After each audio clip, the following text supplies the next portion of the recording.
De la révolution burkinabé des années 80 que nous recevons aujourd'hui à l'émission Tribune.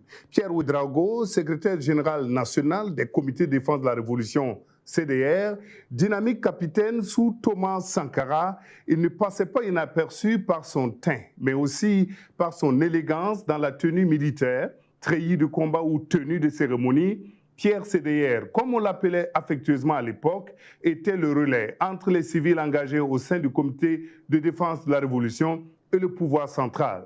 Le capitaine Sankara, dont l'admiration pour Pierre faisait pâlir son entourage, on dit de lui qu'il était aimé aussi par la troupe. Ne vous fiez pas à sa silhouette ni à sa taille. Homme de principe, il a eu le courage de désapprouver l'assassinat de Thomas Sankara et a craché ses vérités à Blaise Compaoré. Pierre Ouedraogo, bonsoir. Bonsoir. Et merci d'accepter notre invitation. Merci aussi de m'avoir invité ici. C'est un honneur pour moi de passer à cette tribune. Que d'années et que d'eau sous les ponts. Les années passent vite. On ne se rend pas compte, mais les années passent et aussi les choses changent avec nous. Le 15 octobre, où étiez-vous? Le 15 octobre 1987. Bien sûr, bien sûr. J'étais à Ouagadougou, Burkina Faso, une journée qui a commencé par, comme d'habitude, aller au travail. Et à midi, je suis rentré déjeuner à la maison et j'ai informé mon cabinet que je n'allais pas revenir l'après-midi parce que j'étais souffrant. Et je ne sais pas pour quelle raison, vers 15h30, je me suis levé, demandé à ma garde de se préparer pour partir au secrétariat général des CDR. Oui, de votre bureau. J'avais un agenda pour l'après-midi.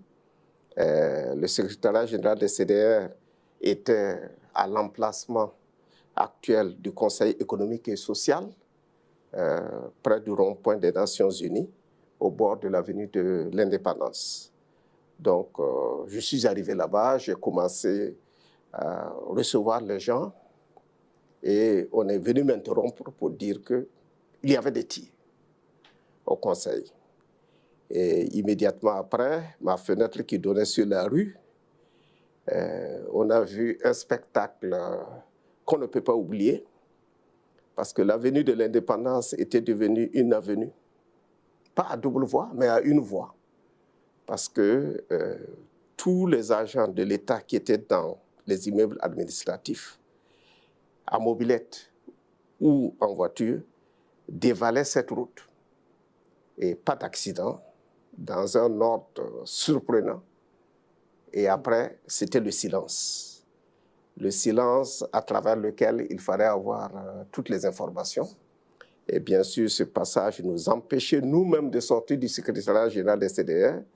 Et n'en parlons pas de déployer correctement notre système de défense parce que la foule qui passait devant était vraiment impressionnante, et vraiment immense. Et donc, par la suite, il a fallu chercher les informations. Et ce n'était pas simple. Parce que, vu notre position par rapport au Conseil de l'Entente, on a émis l'hypothèse au départ que le Conseil de l'Entente était attaqué du côté de l'université. On ne sait pas. Mais en tout cas, au moins s'il y a des gens qui tirent, il y a forcément des attaquants. Parce que nous-mêmes, on ne va pas attaquer nous-mêmes notre propre quartier général. Et donc, on a eu cette hypothèse. Et on a essayé de se renseigner, à la fois par téléphone d'abord. C'était très difficile. Il faut dire qu'à l'époque, le réseau téléphonique était assez embryonnaire. À un moment donné, j'ai réussi à avoir le standardiste qui a reconnu ma voix, mais qui était couché par terre et qui parlait avec une petite voix. Ça tire dans le bureau. Mon capitaine, je ne peux pas vous parler. Bon. Après, j'ai encore... Parce qu'à l'époque, il n'y avait pas de portable, en fait. Oui, bien sûr, il n'y avait pas de portable. Et donc, après, j'ai réussi à avoir Traoré Ouma, qui était l'officier du SNEC, qui était basé là-bas, et je lui ai demandé quelle était la situation. Il m'a dit, mon capitaine, il n'y a rien qui se passe ici. Et il rigolait. Ça m'a paru un peu bizarre. Donc, en fait, c'est ce qui se passe souvent hein, sur les champs de bataille et tout. Vous n'avez pas l'information. Donc, vous ne savez pas ce qui se passe. Et vous êtes resté au bureau jusqu'à quelle heure, puisque le coup a eu lieu vers 16 h? Jusqu'au lendemain matin. Ah, vous n'êtes pas rentré? Non, puisque il fallait immédiatement mettre en place le dispositif de défense autour du secrétariat général de CDR, conformément au plan qui avait été arrêté. Il y avait plus d'1 millier de CDR qui avaient rejoint le secrétariat général, qui avaient pris les armes et qui avaient occupé des positions depuis le fossé derrière le lycée Zenda jusqu'au fossé de l'actuel DGTTM, donc pratiquement face à l'UEMOA. Et tout ce dispositif est en place parce que c'est un dispositif qui a été testé plusieurs fois. Et donc, il n'y avait rien à dire, chacun savait ce qu'il devait faire. Et nous avons aussi demandé à l'ensemble des permanences CDR de quitter les permanences et de se mettre en position de combat sur des lieux qui n'étaient connus que du commissariat politique chargé de la guerre populaire. Et cela en attendant les instructions, puisqu'ils devaient se joindre aux unités régulières pour augmenter les effectifs et augmenter la capacité en cas d'attaque. Dispositif qu'on avait eu l'occasion déjà de tester lors de la guerre de Noël avec le Mali, où les CDR ont réussi à gonfler les effectifs de l'armée dans plusieurs positions au nord que j'ai eu à visiter. C'est-à-dire que vous pouviez envoyer 100 militaires et vous vous retrouvez avec 300 combattants sur place. Parce que les populations se sont les populations étaient totalement intégrées à l'armée. Donc c'était le modèle qui devait s'appliquer. Mais pour que cela s'applique, il fallait qu'il y ait des unités régulières. Parce que les CDR n'ont pas été formés pour constituer une milice autonome. Ils ont été formés pour se fondre avec l'armée. Pour appuyer. Et augmenter les effectifs, la puissance de feu. Et donc, en ce moment, il fallait d'abord avoir ces unités. Bon. Donc, on a commencé le tour maintenant d'information des unités. La première unité qui devait intervenir, c'était l'escadron de transport et d'intervention rapide, en abrégé ETIR, basé à Kamwese et commandé par le capitaine Kwama Michel. Donc, il fallait contacter Kwama Michel. On a tout fait, on n'a pas réussi à l'avoir. Jusque-là, vous ne savez pas si Sankara est vivant? Non, tout ça, on ne savait pas. Aucune information. Donc, c'est dans l'obscurité qu'on avançait, mais en appliquant les plans qui étaient préparés. C'est ça l'avantage des plans. Au moins, vous n'avez pas à réfléchir. Tout ce que je vous dis, c'est quelque chose, c'était pas à réfléchir, c'était juste des mises en œuvre parce que c'était préparé. Et finalement, à un moment donné, j'ai appris que l'adjoint de Kwama avait quitté le camp là-bas. Donc, le commandant et son adjoint, qui était qui? Sanogo Élysée, qui par la suite, on a appris qu'il a rejoint le BIA et bon, il fait partie des personnes qui ont été assassinées au bataillon d'intervention aéroporté dirigé par Boukari Kaboré, le Lion, couramment appelé le Lion. Et donc, on a continué. Et à un moment donné, on a eu des informations par les CDR de Koulouba, comme quoi l'aide de camp du président Sankara, Zongo Etienne, avait traversé le quartier. Et qu'eux, ils l'avaient interrogé et il avait dit, on a perdu. Et puis il est parti. Bon, on n'a plus eu de nouvelles. Donc c'était petit à petit que ça se construisait. Et à un moment donné, j'ai envoyé un élément du SNEC qui faisait partie de la compagnie de protection du secrétariat général de CDR. Je l'ai envoyé au conseil pour aller voir ce qui s'est passé. Il a réussi à pénétrer parce que bon, ce sont ses collègues. Bon, forcément, tout le monde n'est pas au courant de ce qu'on fait. On doutait que c'est votre envoyé spécial. Et c'était pour en reconnaissance pour voir, parce que tout ça, c'était flou. Mais c'est finalement tard la nuit que j'ai fini par avoir la confirmation que Sankara était bien mort et c'est le commandant Lengani Jean-Baptiste qui a donné l'information à un autre officier qui m'a appelé et me disant que le lendemain matin, ils allaient m'appeler au niveau du Conseil de l'Entente. Bon. Donc, on a continué à évaluer la situation, notamment la disponibilité des munitions, parce qu'il fallait qu'on soit sûr qu'on contrôle le dépôt principal de munitions qui était sous le contrôle du génie militaire. On n'a pas réussi à avoir cette information. Donc, en conclusion, on a vu que ce que Sankara avait dit, s'était réalisé. À savoir que le jour où Blaise Compaoré allait tenter quelque chose contre lui, il n'y avait aucune parade. Il ne s'y est pas préparé et il n'y a aucune parade. Et donc, on a compris que... Vous êtes resté jusqu'au lendemain? Ah oui, jusqu'au lendemain, bien sûr. Et donc, à partir de là, maintenant, on a commencé à voir toute la situation qui se mettait en place. Donc, les unités mobilisées, que ce soit à Koudougou ou à Bobo ou à Ouéguia, ne pouvaient plus descendre parce que si elles descendaient, elles n'allaient pas avoir de munitions et risquaient aussi de se faire prendre en embuscade. D'autant plus que nous ne savions pas jusqu'à quel point les infiltrations et les neutralisations ont eu lieu. Et donc, en ce moment, j'ai constaté que les plans initialement prévus n'étaient plus du tout jouables. Par conséquent, les CDR qui étaient avec moi ne pouvaient plus être utiles au combat. Parce qu'il fallait qu'ils s'insèrent dans des unités. Il faut des professionnels. Et ça, ce n'était pas possible. Parce que, par exemple, pour que Boukari Kaboré, le lion, puisse rentrer dans Ouaga en toute sécurité et opérer, il lui fallait des munitions. Ça, c'est sur la route de Bobo. Il fallait aussi qu'il accède en toute sécurité, ce qui veut dire qu'il fallait que ces axes-là soient contrôlés. Et ces axes pouvaient être contrôlés par les tirs et d'autres unités, mais aucune ne répondait. Donc, en ce moment, il n'y avait plus possibilité de déployer de manière sûre. Et Kouama était vraiment la personne qui, si elle arrivait avec... Finalement, qu'est-ce qui s'est passé à Kamboïse?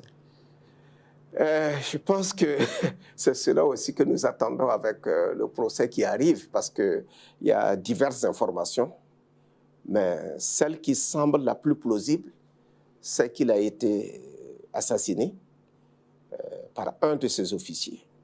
Mais je pense que d'ici quelques jours, nous aurons tous les détails, mais ça a été un élément qui prouvait bien que ce n'était pas une action qui est arrivée par hasard, que c'était une action bien préparée. Parce que, et ça ne pouvait être préparé que par des gens qui sont à l'intérieur du Conseil national de la Révolution, parce que tous ceux qui étaient à l'intérieur savaient quel était le dispositif. C'est-à-dire, il y a d'abord le SNEC, avec le détachement qui est à Ouagadougou, appuyé par les éléments du SNEC qui sont à Pau, par le SNEC et le BIA. C'était ces forces spéciales, normalement, qui devaient constituer la première couche d'attaque pendant que les autres forces se mettaient en appui. Et donc, toute cette partie des forces spéciales a été neutralisée. Et donc, en ce moment, on savait qu'il y avait une préparation minutieuse qui a eu son aboutissement par l'assassinat du président Sankara et l'assassinat aussi du Kouama Michel. Et donc, le lendemain, conformément à ce que Jean-Baptiste Lengani a promis, bon, le lendemain, le lendemain, donc, le nouvel homme fort. J'ai fait la situation et puis j'ai donné des instructions à mes gens de ne pas bouger, quel que soit ce qui arrive, parce que bon, la situation était telle que les mécanismes, les schémas de combat qui étaient prévus au départ n'étaient plus applicables. Ça risquait d'être un massacre totalement inutile. Et donc, je suis allé pour voir qu'est-ce qui se passe. Bon. Donc, j'arrive, je rentre, je ne suis pas désarmé. Bon. Je suis accueilli presque normalement. On me fait asseoir. Et après, bon, il y a une salle où on m'amène parce que Blaise Compaoré allait me recevoir. Et là, dans cette salle, on avait une table ronde sur laquelle il y avait les cartes d'identité de toutes les personnes assassinées qui étaient posées là-dessus. Parce qu'il y avait du sang. Il y avait du sang là-dessus. Je suis resté, je ne sais pas combien de minutes en face. Parce que, ça, c'est pour vous traumatiser. J'attendais. Bon, je ne sais pas. Peut-être qu'au cours du procès, ils vont expliquer. Bon, mais enfin, toujours est-il que moi, je n'ai pas voulu me faire impressionner. J'ai levé la tête, regardé en hauteur et attendre jusqu'à ce que Blaise arrive. Voilà. Donc, et qu'est-ce que c'est face à face? Bah bon, il a expliqué, voilà, bon, Sankara voulait les tuer, ils sont partis pour l'arrêter, c'est un accident, etc., etc. Bon, cette hypothèse que vous avez entendue tous à la radio à l'époque, et à ce moment, je lui ai posé deux questions. La première question, c'était, si c'est un accident, comment se fait-il que sur la radio nationale, on ne fait qu'insulter Thomas Sankara? Il m'a dit, ah, je n'ai pas écouté, je vais faire arrêter. Bon. Donc ça, c'était la première question. La deuxième question, c'était, qu'est-ce qui est arrivé à Mariam Sankara et aux deux enfants, Philippe et Auguste? Il m'a dit, on les a vus passer à un des postes de contrôle. Donc, ils sont sortis de la zone. Voilà. Donc, après ça, moi, je lui ai dit, j'ai dit, bon, écoutez, dans cette affaire, je ne suis plus dans cette affaire. Ah, vous lui dites clairement que vous désapprouvez. Il lui a dit ça, je ne suis pas dedans. Et bon, voilà. Il m'a dit, bon, comme tu es souffrant, va te reposer chez toi. Bon, moi, je me suis levé, je suis sorti, et donc, au lieu d'aller à la maison, parce qu'en fait, ma maison était à moins de 200 mètres du Conseil de l'Entente dans le dispositif. Vous étiez dans le bloc. Dans le dispositif du Conseil de l'Entente. Moi, j'ai traversé, je suis sorti, je suis reparti au secrétariat général des CDR. Bon. Et parce que quand même, j'avais laissé des hommes là-bas, je ne pouvais pas ne pas aller leur dire exactement ce qui s'est passé et tout. Et puis, je suis resté là-bas. Bon. Le soir encore, on m'appelle, on dit, ouais, il va te recevoir le lendemain matin. Et le lendemain matin, je pars. Ça fait 2 nuits que vous passez au niveau du bureau. Dans mon bureau. Oui, vous n'êtes pas non plus parti dormir à la maison. Non, mais je ne peux pas avoir mes hommes en alerte, prêts au combat. Et puis moi, je vais aller dormir ailleurs, ce n'est pas possible. J'avais ma Kalachnikov et tout prêt. D'ailleurs, je leur avais dit, je dors, mais s'il y a un contact feu, réveillez-moi. S'il n'y a pas de contact feu, ne me dérangez pas. Voilà, c'est tout. Et heureusement, d'ailleurs, peut-être qu'on s'était bien entraîné, mais il n'y a eu aucun coup de feu qui est parti ou quoi. Parfois, ça arrive là, quand on fait des trucs, mais rien ne s'est passé. Et donc, le lendemain, quand je suis arrivé là-bas, ils m'ont désarmé. Cette fois-ci. La garde. À l'entrée du conseil. Ils m'ont désarmé. Vous étiez en pistolet ou avec votre calage? Pistolet, avec ma baïonnette de Kalachnikov, que je portais toujours. Ils ont dit quoi comme raison? Sur le côté. Non, ils m'ont désarmé. Bon, moi, je n'ai rien dit. Je ne leur ai pas posé de questions. Parce que c'est les soldats à l'entrée. Bon, il faut qu'exécuter les ordres. Donc, ce n'est pas la peine. Ils n'allaient pas pouvoir m'expliquer quoi que ce soit. On m'a fait asseoir et puis j'attendais. Et après, il y a Yeboyensa qui est venu me dire, ah, Pierre, il est occupé avec les ambassadeurs.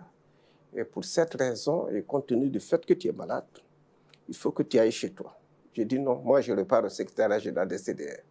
Et il me dit, Pierre, tu n'arriveras pas à sortir d'ici. Il faut que tu ailles à ta maison. C'est pour dire que ce que j'avais fait la veille ne risquait pas de se répéter. D'autant plus que j'étais désarmé. Et bon, je suis allé à la maison. Et peu de temps après, ma garde, qui dépendait de la compagnie de protection du secrétariat général, a été relevée et remplacée par des éléments du SNEC. Et donc, c'est la détention qui avait commencé. Et quelques temps après ce moment, il y a le correspondant de RFI qui est venu escorté par les militaires. Et on lui a dit, vous pouvez lui poser des questions sur sa santé, et puis c'est tout. Il m'a demandé comment j'allais. Parce qu'on vous avait annoncé mon... Parce que RFI avait publié mon CV en disant que j'étais mort. Donc j'ai eu l'occasion d'écouter l'annonce de ma mort sur RFI, tranquillement. Ça n'arrive pas souvent, hein, mais en tout cas, j'ai déjà eu à remercier RFI parce que, bon, au moins je sais... de votre vivant. J'espère que bon, ils n'ont pas perdu les papiers et que quand je vais mourir, ils vont ressortir les archives parce qu'ils ont déjà le nécessaire à la base. Il ne reste plus qu'à compléter un peu. Bon, donc, lui, il a fait ça et puis donc après... Vous n'avez pas pu voir Blaise pour la deuxième fois? Ah non, non, non, non, ça c'est fini là. C'était terminé, c'était la détention. Ce que j'ai vu après, c'est 2 camarades du Conseil national de la Révolution qui ont été amenés l'un après l'autre. Colonel Traoré Daouda et colonel Moussa Diallo, qui ont été amenés. L'aide de camp, non? Ou est-ce pas le même? Donc, en fait, Moussa Diallo a été aide de camp pendant le CSP. Ouais, bon, sous la Révolution, il y a eu Sanou Antoine, quelques mois, et puis après Zongo Étienne, qui venait de l'armée de l'air comme moi. Parce que Sankara m'a appelé un jour pour dire « Je veux un aide de camp de l'armée de l'air ». Et je lui ai proposé Zongo Étienne, qui est resté avec vous et qui était dans mon équipe d'électronique aviation. Donc c'est un électronicien à la base. Et donc les 2 sont arrivés. Et donc mon domicile de fonction... Votre domicile devient maintenant une prison? Un lieu de détention, voilà. Bon, donc, parce qu'avant, on pouvait dire que c'est une assignation à résidence, mais c'est devenu maintenant un lieu de détention. Pourquoi? Parce que dans le couloir, il y avait un soldat... C'est une résidence surveillée d'une manière... Non. Je pense que c'était une détention parce qu'il y a un soldat avec une Kalachnikov qui était assis dans le couloir et la consigne était que pas plus de 2 personnes aux toilettes en même temps. Donc, en fait, on était là. Chacun sait que l'autre est là, mais on ne se voit pas. Tu ne l'aperçois même pas. Et ça a duré plusieurs jours. Après, ils nous ont autorisés à rester au salon. Bon, on pouvait s'arrêter au salon. Après, on a eu l'autorisation d'aller sur la terrasse. Après, on a eu l'autorisation... Ouais, en même temps. Mais vous ne pouvez pas vous parler? Non, non, à l'époque, là, ils nous laissaient parler entre nous. Et après, on a eu l'autorisation de courir autour de la maison. Histoire de faire du sport. L'après-midi pour se remettre un peu en état. Et un jour, on est venu de déménager de là-bas pour aller dans une autre villa qui fait face cette fois-ci au Conseil de l'Entente. Mais quand ce déménagement a eu lieu, il a été suivi de la libération après de Moussa Diallo et de Traoré Daouda. Et l'arrivée d'autres prisonniers dans cette villa où on est, de 2 autres prisonniers dans la villa où on était. Parce qu'il y avait une deuxième villa dans laquelle était détenu Ernest Nongba Ouedraogo, le commissaire, le commandant Abdou Salam Kaboré, le capitaine Laïdire et le capitaine Ouseni Komporé, que vous avez vu comme ministre de la Sécurité au gouvernement. Oui, le dernier voilà, ministre de la Sécurité. Donc, à un moment donné, ils ont libéré. Et là, vous n'avez pas eu peur pour votre vie à un moment donné? Mais... Quand on vous déplace, j'imagine la brutalité. Non, c'est des questions, bon, aujourd'hui, c'est assez difficile de les aborder. Mais nous savions, au cours de toute cette expérience, qu'à tout moment, nous pouvions mourir. aussi bien avant la prise du pouvoir que pendant. Ça, je pense que tout le monde Vous avez intégré ça comme paramètre. Bon, c'est un élément normal parce que nous sommes en train de faire quelque chose contre les puissants du monde en faveur de notre peuple. Le prix à payer est aussi la mort. Mais nous acceptons ce défi en permanence. Bon, là, en prison, en détention, bah, bon, ça pouvait arriver. De toute façon, bon, vous n'avez aucun moyen de défense. Donc, le jour où il décide, par exemple, de vous tuer, il peut vous tuer. Mais bon, il n'y a pas eu vraiment d'éléments de peur comme ça, induits par l'extérieur, sauf certains moments, surtout quand on était dans mon domicile, ou quand il y avait des bruits de coups d'État ou de je ne sais quoi. Bon, il y a parfois un blindé qui peut venir s'arrêter devant la cour, pointer le canon à l'intérieur sur la maison. Bon. Mais bon, ce n'était pas aussi effrayant parce que quand vous avez des hommes qui sont là avec des kalachnikovs qui sont plus efficaces pour tuer quelqu'un qu'utiliser un canon à moins de 30 mètres, c'est presque ridicule, quoi. Presque ridicule, bon. C'est peut-être des gymnastiques. Mais ce courage que vous avez eu de dire à Blaise Compaoré que vous n'étiez pas d'accord avec lui, est-ce que vous avez mesuré que ça pouvait être la fin de votre vie? Non, mais il y a quelque chose de très important. Moi, je n'ai pas raisonné comme ça. Voilà. Parce que votre raisonnement peut amener à ce qu'on ait peur. Moi, le raisonnement, c'est que en aucune manière, quelqu'un ne pouvait m'amener à dire que Sankara n'est pas bien, Sankara, etc., etc. Ce n'est pas possible.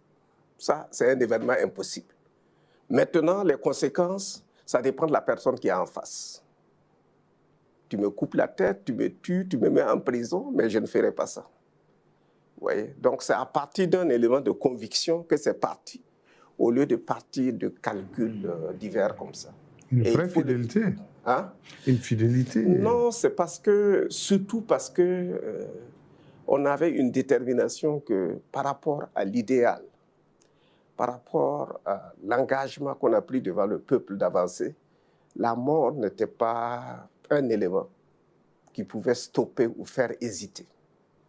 Et c'est pour cela d'ailleurs, c'est peut-être l'occasion de remercier tous les CDR qui, de tous les coins, venaient souvent pour dire on veut vous tuer ou je ne sais pas quoi, faites tel sacrifice, sinon quelque chose va vous arriver, et que je ne disais rien. Parce que je considérais normal que dans ce que je faisais, la mort était une possibilité. Elle était une possibilité.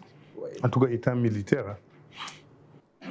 Oui, étant militaire aussi, et puis par conviction aussi. Parce que il y a des moments pour un peuple, il faut des générations qui donnent l'exemple et qui permettent d'avancer. Et nous avions conscience que nous étions cette génération. Et donc, ce n'était pas des problèmes de mort ou autre qui allaient nous arrêter. Ouais. Et donc, de villa en villa, vous avez fait combien de temps en prison? 8 mois? Bah, moi, j'ai fait 9 mois. J'ai été libéré le 17 mai 1988. Et le 18 mai, comme par hasard, les élèves ont fait une grande marche dans la ville de Ouagadougou, amenée à l'époque par Sarah Sérémé et d'autres leaders des pionniers et des CDR. Et moi, je n'étais pas au courant, puisque je venais d'être libéré et que la maison où j'étais, des deux côtés de la rue, c'était surveillé par les policiers en civil. Bon, mais bon, voilà, ils ont été torturés pour savoir si c'était pas moi qui avais organisé ça en un temps record. Bon, quand on me l'a dit après, j'étais vraiment dépassé. Parce que vous étiez aussi fort que ça? M'attribuer des pouvoirs magiques ou quoi, mais toute la mobilisation qu'on a vue, c'était sur des bases scientifiques. C'était sur le travail scientifique, travail du fourmi. Il n'y avait pas de truc spontané. Mais là, c'était surprenant. Et donc, le 18, il y a eu cette marche. Et après, bon, on a continué maintenant. Bon, c'est la descente aux enfers avec les affectations et tout, pour arriver maintenant à l'exécution. On vous propose d'aller à l'enseignement pour commencer. On vous a proposé, parce que vous êtes scientifique comme background, physicien, c'est bien ça? Oui, physique-chimie. Physique-chimie. Effectivement, il y avait eu une proposition d'affectation à FADA. Pour enseigner au lycée. Oui, que j'ai décliné parce que j'ai dit, moi, je ne veux pas être tenu responsable pour ce qui se passerait dans le lycée. Et donc, j'ai demandé quelque chose de plus technique. Et finalement, c'est l'Office national des télécommunications qui a été retenu. Et là, quand je suis arrivé, bon, bien sûr, une ancienne personnalité, le DG, vraiment de manière aimable, m'a proposé de rester à un poste de conseiller. Mais j'ai demandé à voir s'il n'y avait pas quelque chose d'un peu plus technique que je pouvais faire. Ils avaient peur de vous? Électronicien. Non, je ne pense pas. Je pense pas. En tout cas, ils l'ont pas votre présence devait gêner quand même. Non, ils ne l'ont pas manifesté. Moi, je n'ai pas senti Qui était le DG? Jacques Sawargo. Mais je pense que... Enfin, en tout cas, ils ne l'ont pas manifesté. Au contraire, à certains moments, j'ai été impressionné par l'appréciation de certains éléments que même le CNR avait eu à sanctionner.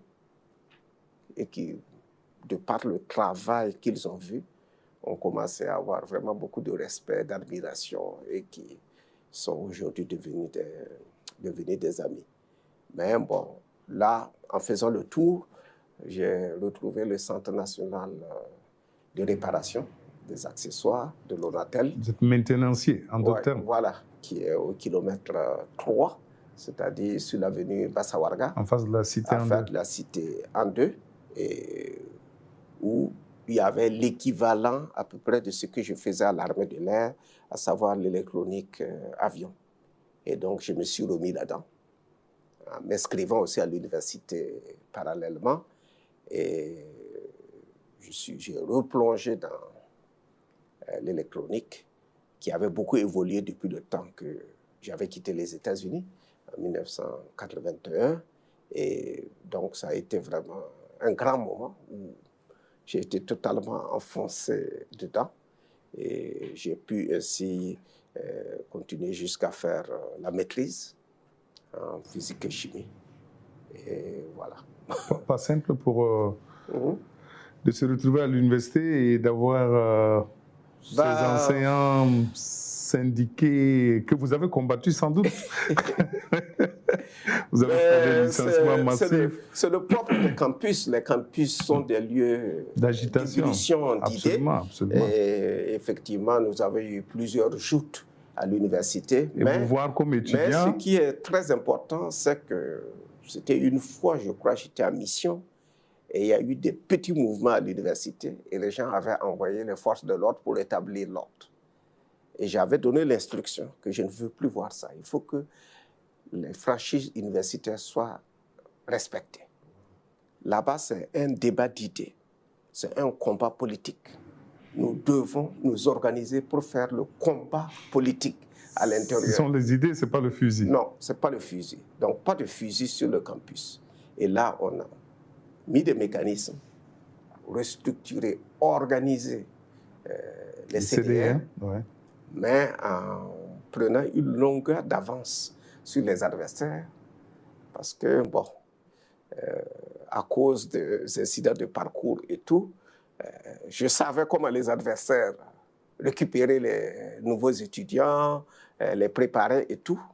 Et donc, j'ai anticipé. Avec les moyens dont je disposais, j'étais en mesure, déjà, à partir des CDR qui étaient en classe de terminale, à la fin de l'année, de mettre un mécanisme. Dès le lycée? Ouais, qui permettait, à partir de la classe de terminale, de prendre les meilleurs CDR, de les repérer. De les positionner. Et après l'obtention du bac, ils étaient regroupés à Ouagadougou. Un séminaire de formation dans lequel moi-même j'étais formateur, puisque, bon, à cause des incidents de parcours, j'ai eu l'occasion de faire l'université de Dakar et de militer dans les organisations estudiantines, exactement du même type que celles qui nous attaquaient. Donc, c'était en connaissance de cause. Et à partir de ce moment, tout a changé à l'université parce que nous étions capables, dès le début de l'année, d'avoir des troupes fraîches, mobilisées, prêtes et aguerries. Oui. Et donc, à ce moment, l'université, il n'y avait pas besoin d'envoyer un militaire ou quelque chose de ce genre. C'est le débat d'idées. Et tout le monde se souviendra que le président Sankara allait là-bas quand il veut. C'était parce qu'il y avait ce travail qui était déjà fait à la base. Oui. Il n'y a pas beaucoup de pays où le chef de l'État aujourd'hui peut se lever, aller dans une université, n'importe comment, aller parler, discuter et puis sortir. Mais c'est parce que l'université... C'est un milieu de contestataires. Voilà. Il y avait le contestataire. Ils n'étaient pas matraqués, ils n'étaient pas assassinés, ils n'étaient pas emprisonnés, mais ils étaient politiquement combattus et neutralisés politiquement. Voilà. Et donc le président du Faso pouvait aller quand il voulait là-bas. Ouais, parce que la situation était sous contrôle. Il est évident que ce travail ne pouvait pas plaire aux gens de l'autre camp. Donc, quand je suis reparti, il y a eu des petits incidents, mais c'était mineur. Parce qu'en fait, en réalité, c'est que les idées à la base qu'ils avaient, c'était les nôtres aussi. Mais vous ont souvent dit certaines choses. C'est la mise en œuvre opérationnelle dans laquelle c'était différent, tu vois. Certains considèrent que ce qui est arrivé en octobre, à la révolution d'octobre avec Lénine, est le schéma qui doit se reproduire partout. Mais bon, il est vrai que nous sommes toujours considérés comme le bras armé du peuple insurgé. Donc, ce n'était pas prendre le pouvoir pour nous-mêmes, c'était le jour où le peuple insurgé, comme en 2014, on a vu le peuple sortir avec l'insurrection. C'était en ce moment maintenant que notre organisation devait sortir pour soutenir le peuple dans son action. Oui. Mais les circonstances diverses ont amené à ce que le schéma théorique ne se produise pas. Bon. Vous savez, souvent vous planifiez des choses, mais ça ne se passe rarement comme prévu. Et là, on s'est retrouvé devant une situation qui n'était pas celle qui était théoriquement celle pour laquelle on s'est préparé. Donc, durant cette période de traversée du désert, vous obtenez votre maîtrise en physique-chimie. Oui. Et après... Il fallait y penser. Non, parce que pendant que j'étais en détention, j'avais lancé un postulat en disant, quelle que soit l'année N à laquelle je vais être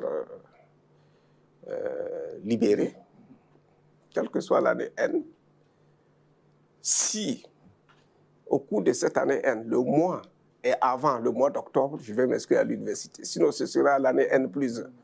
C'était tout ce que j'avais comme décision, la seule décision que j'ai prise pendant ces 9 mois de détention. Parce qu'à la base, j'ai toujours eu l'amour de la physique, de la chimie, de la science globalement. Et je voulais coûte que coûte continuer dans cette voie, ce qui pouvait me permettre d'être utile aussi. Parce qu'on a toujours besoin de personnes qui aiment ça et qui veulent faire ça. Et la preuve, c'est que, parti à l'Onatel, j'ai été après en Belgique, à l'Université catholique de Louvain. À un moment donné, je pouvais faire beaucoup de spécialités, y compris marketing, finance et autres, etc. Mais l'Onatel a demandé que je fasse plutôt informatique de gestion. Je l'ai fait. Et de l'Onatel, vous êtes ensuite parti à l'international. Comment ça s'est passé? À l'université. Bon, là aussi, c'était des recherches, hein, parce qu'à partir du moment où j'avais la maîtrise, je voulais aller plus loin. Parce qu'en fait, mon rêve, depuis la classe de 3e au PMK, c'était de devenir ingénieur en électronique. Oui. Ça a été le cheminement. C'était quand même nouveau, comme c'est pas très... Non, parce qu'à l'époque, on avait la chance d'être en contact avec le capitaine Jean-Luc Koudiati. C'est lui qui a donné son nom d'ailleurs à la tour télécom Lonatel. Il venait faire les 400 mètres parce que c'était un champion de 400 mètres sur la piste de l'actuelle Marianne Gouabi. Et c'est quelqu'un que j'avais beaucoup en admiration. Et lui, il était officier de transmission. Et donc, c'est depuis ça que la décision était prise d'aller vers l'électronique. Et quel que soit ce qu'on faisait, je revenais toujours dans ça, sauf quand j'ai fini la physique-chimie. À ce moment, il y avait beaucoup de choses qui étaient là.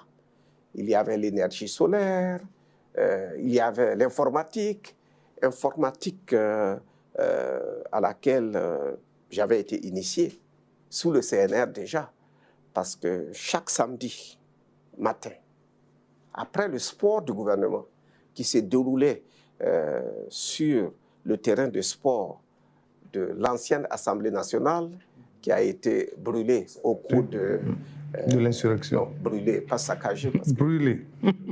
C'est des jeunes responsables qui étaient là-bas, non pas saccagés, ils ont brûlé. Ils ont brûlé. Brûlé pendant l'insurrection.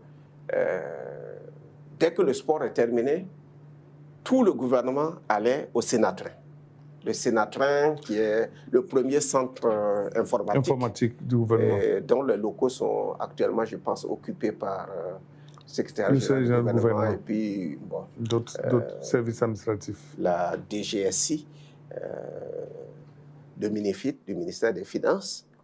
Donc, il y avait informatique après. Et tout le gouvernement, en tenue de sport, on allait d'abord faire informatique avant de partir. C'était le programme du samedi matin. Donc, naturellement, je suis allé un peu vers ça. Et quand j'ai terminé, il y avait le défi aussi d'amener l'Internet au Burkina Faso. Et donc là, le DG qui, à l'époque, était le DG Tombiano, qui était là, il m'a fait rentrer parce que bon, j'avais fini, mais pas tout. Bon, il restait encore des choses à faire. Je suis rentré un peu précipitamment pour prendre la responsabilité du département des services informatiques de Lonatel et aussi celle du chef du projet Fasonet pour mettre en place le nœud Internet. Donc ça, c'était un nouveau défi qu'il fallait, une nouvelle révolution. Ce qui fait de vous une deuxième révolution. Après la révolution politique. On dit que vous êtes le père d'Internet au Burkina, c'est bien ça? Bon, enfin, ça se dit. Bon. Appelons les chats par leur nom. Enfin, vous savez, bon, le père d'eux, bon, comme il n'y a pas une maternité pour l'Internet, bon, c'est un peu. Vous avez amené l'Internet. J'ai eu l'honneur de diriger l'équipe qui a mis en place le premier ping de l'Internet. C'était en quelle année? Ping à Lonatel. En fait, ça s'est passé en deux étapes. Parce qu'il y a eu d'abord, en 1996, décembre 1996, là, c'était en urgence pour le sommet France-Afrique qui s'est déroulé à Ouagadougou. Et à l'époque, Chirac, quand il arrivait dans tous les pays, il venait en même temps, ça faisait partie du package quoi, d'amener l'Internet.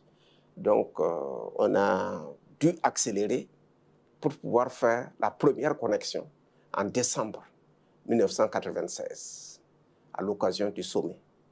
Mais cette connexion, c'était du bricolage. Et quand les gens demandaient de venir regarder, on refusait la presse parce que... Vous nous fuyez à l'époque. Le don était très gros, mais si vous arrivez, c'est une table qui est là avec des câbles partout. Bon, vous dites, mais c'est ça le nœud? Ouais, vous dites, ouais, c'est ça le nœud. Mais ça a permis à l'équipe de RFI, dans laquelle était votre collègue Hugo Sada. Hugo Sada, oui. C'est à cette occasion que je l'ai connu, de se connecter. Et après, c'est eux qui sont venus visiter et puis ils ont dit bravo, voilà, etc. Mais on était leader dans la sous-région. Ce n'était pas encore le vrai nœud. Bon, il y a le Sénégal qui avait déjà installé un nœud du même type que celui qu'on voulait installer. Et il y avait le Bénin qui avait installé un nœud qui était dans une technologie intermédiaire qui utilisait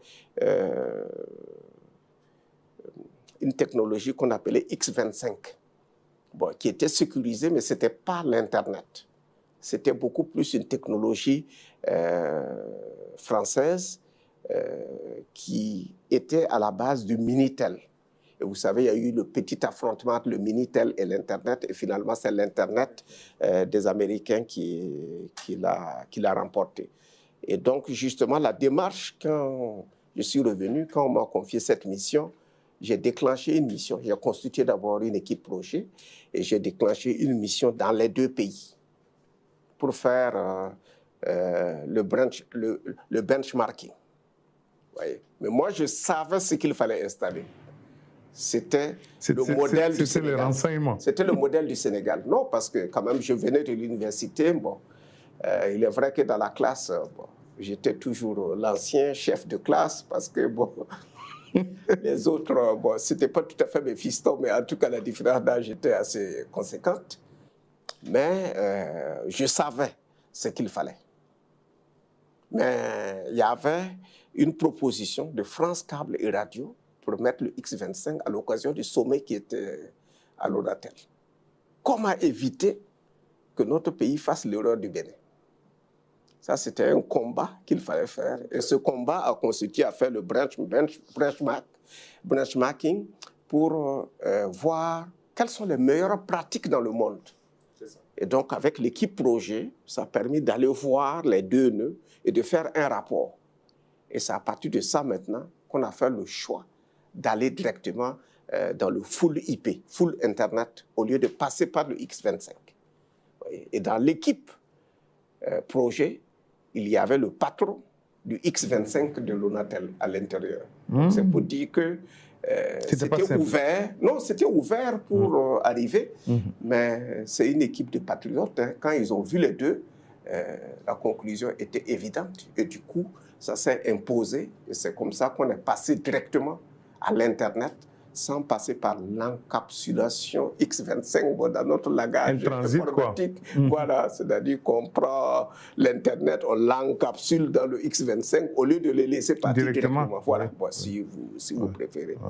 Mais là où nous avons été en avance, c'était au niveau des adresses IP. Parce que il fallait numéroter. Parce que lorsque vous êtes sur Internet, il y a une adresse qui définit où vous êtes et tout. Et tous les autres pays, à l'exception de l'Afrique du Sud, en Afrique subsaharienne, avaient des adresses IP qui dépendaient de fournisseurs étrangers.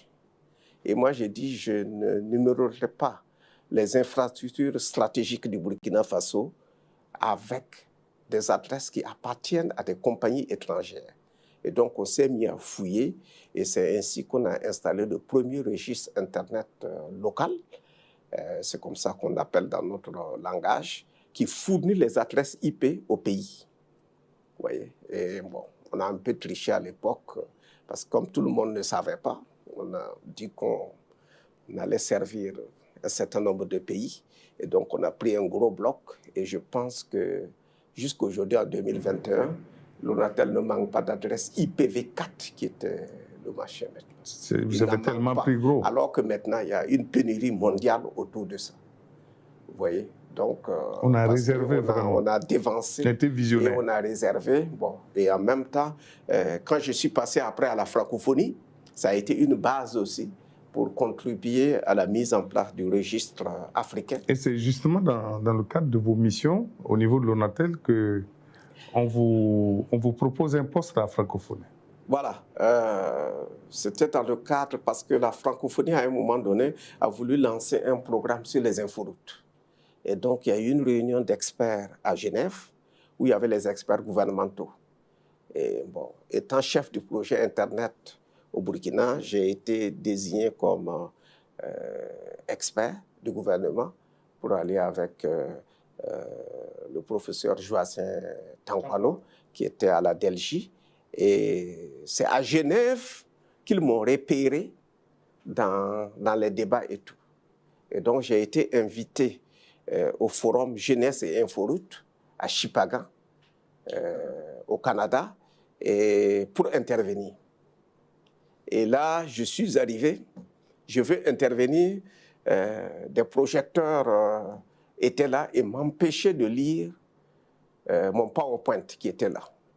Et donc là, j'ai dû improviser, enfin repartir un peu comme au temps des CDR. On n'utilisait pas beaucoup de papier parce qu'il fallait bien communiquer avec les masses, il fallait les sentir et à partir des idées qu'il y a maintenant, pouvoir aller. Et donc je suis parti comme ça et tous les jeunes là, de la francophonie qui étaient rassemblés là-bas se sont levés, applaudir, à rompre et tout ça. Et donc c'est après ça que la directrice générale en charge de la partie Internet, au niveau de la francophonie, m'a approché pour dire qu'il y a un poste qui allait s'ouvrir et qu'il fallait que je candidate. C'est comme ça que je me suis retrouvé là-bas. Bon, j'avais prévu de rester un peu pour renforcer avant de partir, mais la francophonie n'était pas mon objectif. Je pensais beaucoup plus à d'autres institutions qui avaient beaucoup plus de moyens, comme peut-être la BAD ou la Banque mondiale. Mais quand je suis arrivé là-bas, j'ai vu qu'il y avait un espace d'expression qui permettait d'affirmer la souveraineté africaine dans le numérique. C'était le logiciel libre. Nous sommes donc au terme de la première partie de l'émission Tribune qui recevait pour vous le secrétaire général national des comités de défense de la révolution CDR, l'ancien directeur de la francophonie numérique de l'OIF, c'est l'Organisation internationale de la francophonie, le colonel à retraite Pierre Ouédraogo. À la semaine prochaine pour un autre numéro. La deuxième partie, ce sera toujours avec lui. Entretien riche en informations détenu par un acteur de premier plan qui a longtemps gardé le silence sur le sujet. L'info continue sur omega.info et sur les supports classiques Radio Omega Ouaga et Bobo Dioulasso, Omega TV sur la TNT et le numéro 258 de Canal+. Sur nos comptes Facebook, Twitter, notre site web. À bientôt et à la semaine prochaine, Dieu voulant.